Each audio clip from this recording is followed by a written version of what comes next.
Here we are again, Word Warriors, day 149. Boy, I am excited today. We're talking about the unprofitable servant, and we're going to see where we kind of fall in this.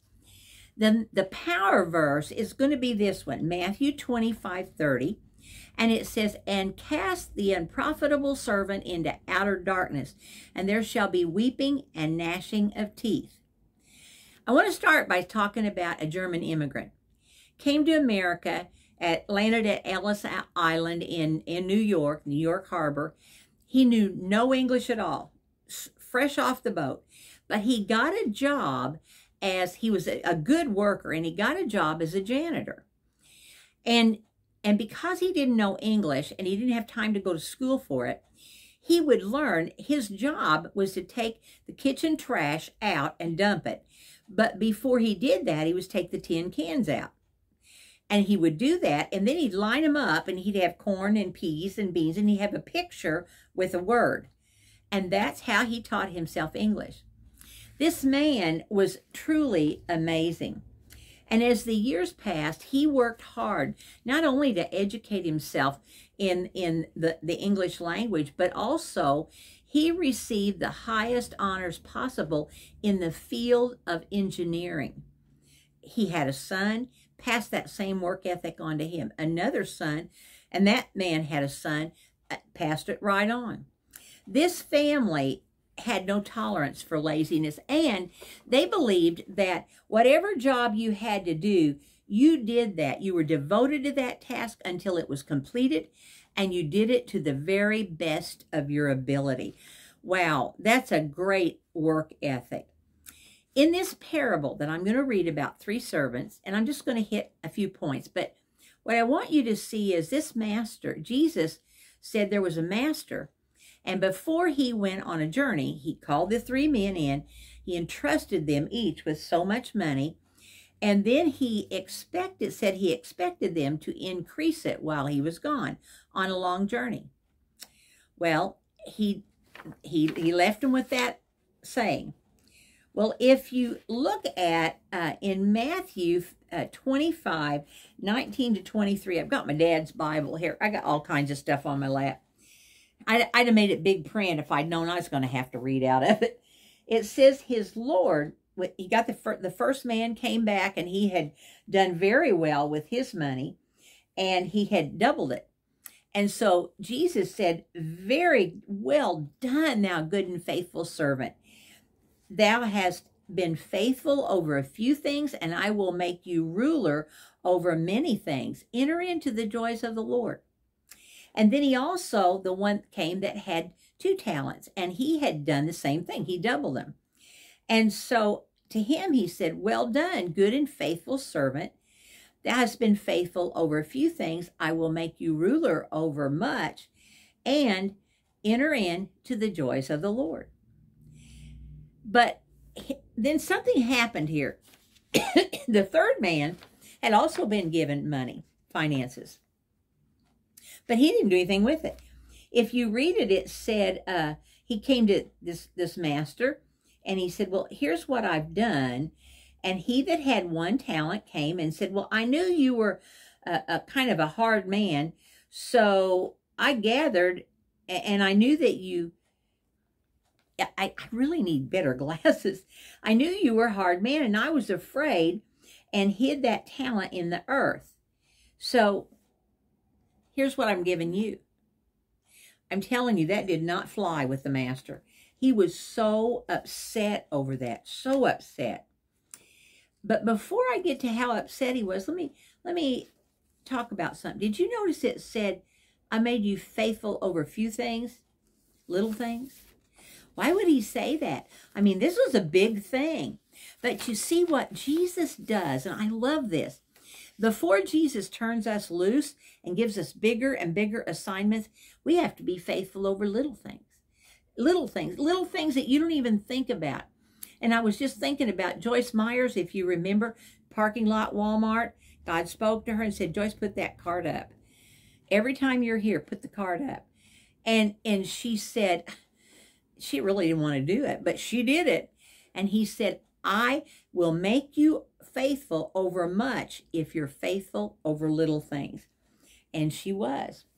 Now, if you go on with our story, these Bibles are, they don't make lightweight Bibles. Not with big print anyway.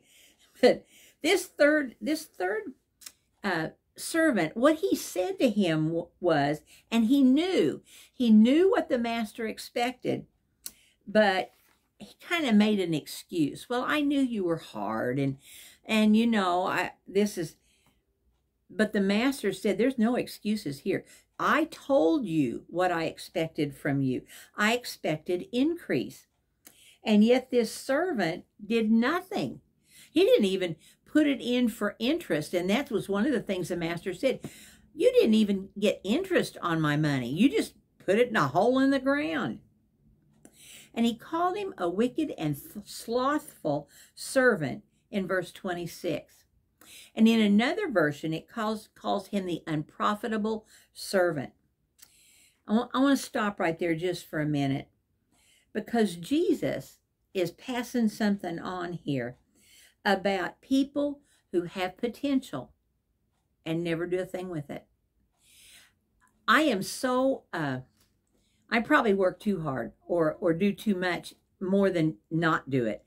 My folks, I thank God every day that they raised us to work. They just did.